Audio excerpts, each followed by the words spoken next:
बच्चों, आप सब जानते ही हैं कि आपकी गुरु माँ आज पड़ोसी राज्य में होने वाले गुरु सम्मेलन में भाग लेने के लिए गई हैं। वहाँ वह 7-8 दिन रुकेंगी, जब तक वह नहीं लौटती।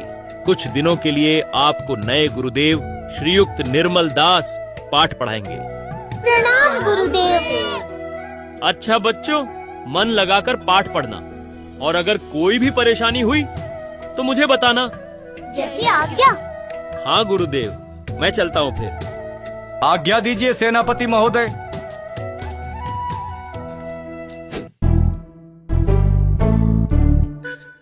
अरे बलराम, तुझे क्या हुआ? लगता है तेरा मन दुखी है। हाँ, मुझे गुरु माँ की बहुत याद आ रही है। लेकिन बलराम, तुम्हारे नए गुरुदेव अच्छा नहीं पढ़ा रहे क्या? ऐसी कोई बात नहीं, लेकिन गुरु माँ के बिना अच्छा नहीं लग रहा। चिंता मत करो, और कुछ ही दिन बाकी रह गए हैं, वे आ जाएंगी। बच्चों, आज मैं आप सबको कुछ मौखिक प्रश्न पूछने वाला हूँ और आप लोग उत्तर दोगे। जैसी आज्ञा गुरुदेव। अच्छा तो दामू, तुम ये बताओ, स्नान पूर्णिमा के दिन प्रभु जगन्नाथ को किस वेश में सजाया जाता है? हाँ गुरुदेव, उस दिन प्रभु जगन्नाथ को हाथी के वेश में सजाया जाता है और उस वेश को गजानन वेश भी कहा जाता है। बहुत बढ़िया उत्तर दिया दामू। देवजानी, अब तुम अगले प्रश्न का उत्तर दो। बताओ, देवी सुभद्रा के रथ का सारथी कौन है? गुरुदेव, अर्जुन है देवी सुभद्रा के रथ के सारथी। बहुत बढ़िया, एकदम सही उत्तर दिया। अब बलराम, अच्छा तुम बताओ, प्रभु जगन्नाथ की रथ को खींचने वाले 4 घोड़ों का नाम क्या है? गुरुदेव, 4 घोड़ों का नाम है। पहला शंख। ठीक है दामू, तुम इसका उत्तर दो। उन 4 घोड़ों का नाम है पहला शंख, दूसरा बलाहक, तीसरा श्वेत, चौथा हरिदास। बेहद सुंदर, यह बिल्कुल सही उत्तर दिया तुमने। देखा बलराम, दामू और देवजानी कितनी झटपट उत्तर दे रहे हैं। तुम भी इन दोनों की तरह उत्तर देने की कोशिश करो।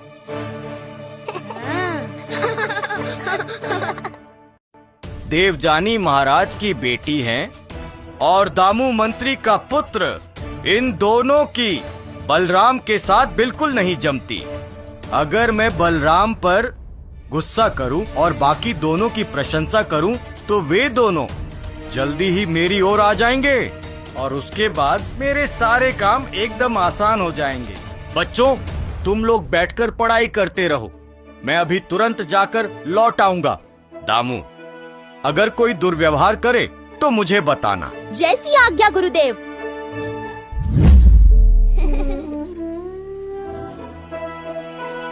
देवजानी देखो, उस ओर देखो, गुरुदेव आ रहे हैं।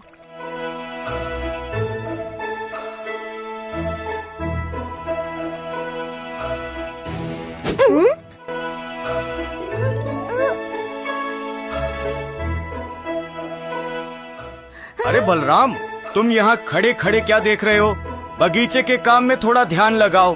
देखो, बाकी सारे बच्चे किस तरह ध्यान देकर बगीचे का काम कर रहे हैं। तुम्हें भी उनसे कुछ सीखना चाहिए।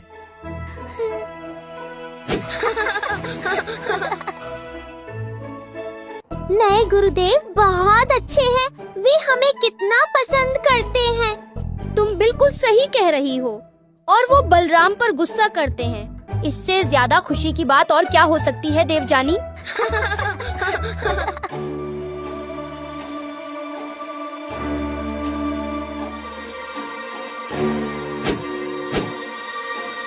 ये ले लो, इसके अंदर 1000 मुद्राएं रखे हैं।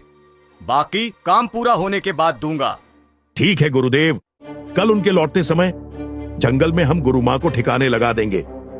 कल वो जब लौट रही होंगी, गुरु माँ हो जाएंगी गायब, और उसके बाद यहाँ का गुरु माँ का स्थान हमेशा के लिए मेरा हो जाएगा और यह पूरा आश्रम भी मेरा हो जाएगा।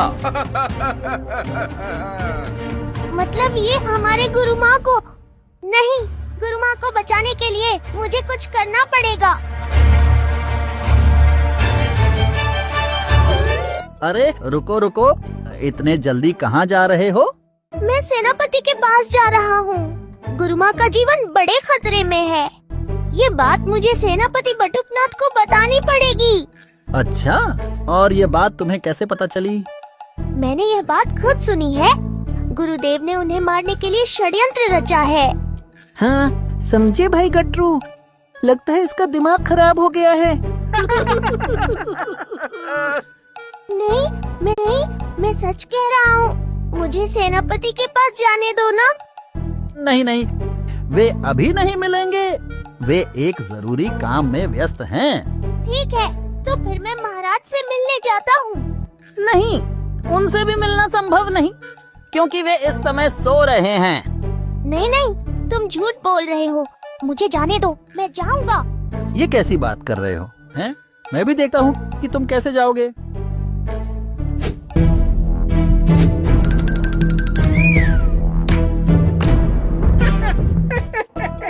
कह रहा था महाराज से मिलने जाएगा। चलो जाओ ना, जाओ जाओ।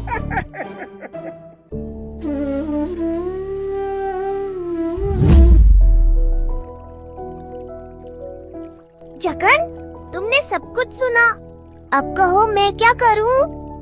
बलराम, अपने गुरु की रक्षा करना शिष्य का कर्तव्य है। तुम अपना कर्तव्य करो। जगन, तुम सही कह रहे हो। मुझे कुछ भी करके गुरु माँ को बचाना होगा। लेकिन क्या मैं ये कर पाऊंगा? क्यों नहीं कर सकते? बुद्धि और साहस हो तो संभव है। तुम कोशिश तो करो। ठीक कहा, मैं बचाऊंगा अपनी गुरु माँ को, लेकिन तुम्हारी मदद चाहिए। ठीक है, चलो चलते हैं।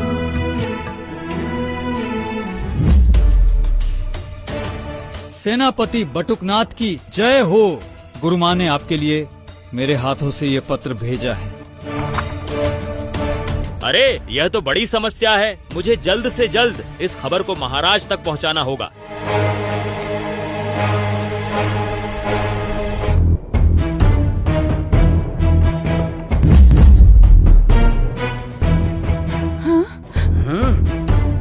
अरे ये सब क्या हो रहा है? आप लोग कौन हो? हम तुम्हें पकड़ने आए हैं, अब समझी क्या? अरे क्या कर रहे हो? पकड़ो और बांध दो इसे।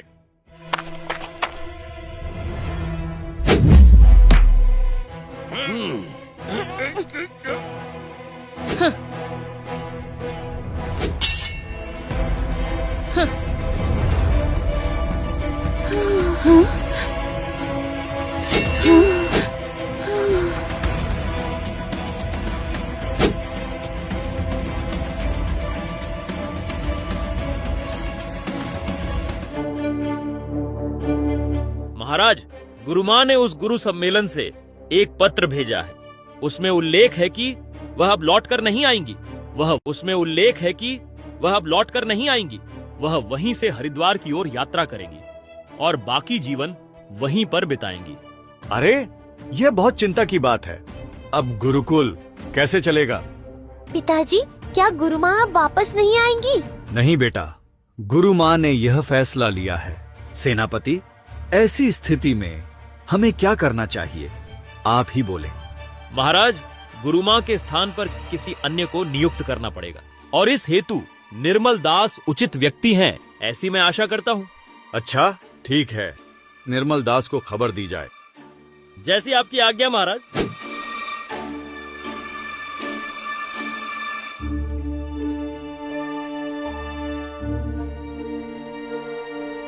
भाई साहब, वो गुरु माँ को किस तरफ ले गए?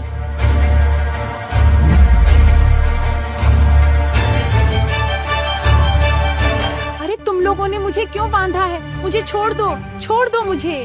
हम तुम्हें कभी नहीं छोड़ेंगे। तुम्हें रास्ते से हटाने के लिए हमें मुद्रा दी गए हैं। अरे चेमा! जी सरकार। तुम्हारे तलवार से इसका काम तमाम कर दो। हे प्रभु जगन्नाथ, बस अब तुम्हारा ही सहारा है।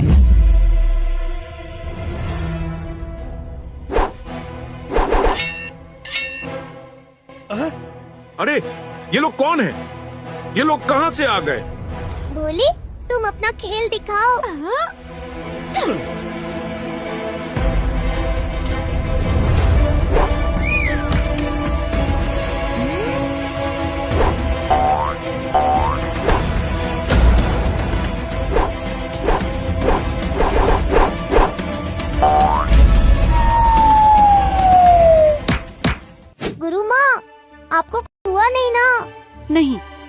कुछ नहीं हुआ, मैं एकदम ठीक हूँ। निर्मल दास, आपने सेनापति से सारी बात तो सुन ली होगी। हम चाहते हैं कि गुरु माँ का स्थान स्वीकार कर आप ही गुरुकुल की जिम्मेदारी संभालें। क्षमा कीजिए महाराज, क्या मैं इतनी बड़ी जिम्मेदारी संभाल पाऊंगा?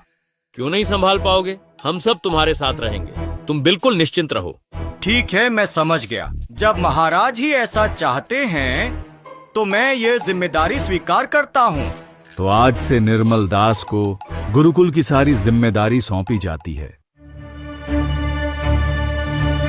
महाराज गजपति की जय हो। महाराज, इन्हें गुरुकुल की जिम्मेदारी मत दीजिए। बलराम, ये क्या कह रहे हो? तुम जानते हो वे परम गुरुदेव हैं। बलराम जो कुछ भी कह रहा है बिल्कुल सही कह रहा है महाराज। ओह इंदु देवी, आप तो हरिद्वार यात्रा पर निकली थी ना? नहीं महाराज, यह सब झूठ है। मुझे अपने गुरुकुल से हटाकर मेरा स्थान लेने के लिए इस निर्मल दास ने इतना बड़ा षड्यंत्र रचा था महाराज। नहीं महाराज, इसकी मत सुनिए, ये सब झूठ है। चुप रहो, क्या झूठ और क्या सच है सब पता चल चुका है। सैनिकों, निर्मल दास को पकड़कर कारागार में बंद कर दो।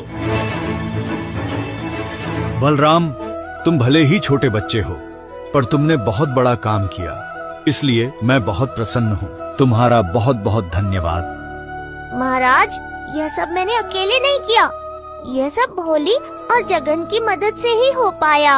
जगन ने ही मुझे यह सब करने का साहस दिया, इसलिए धन्यवाद उसी को दीजिए।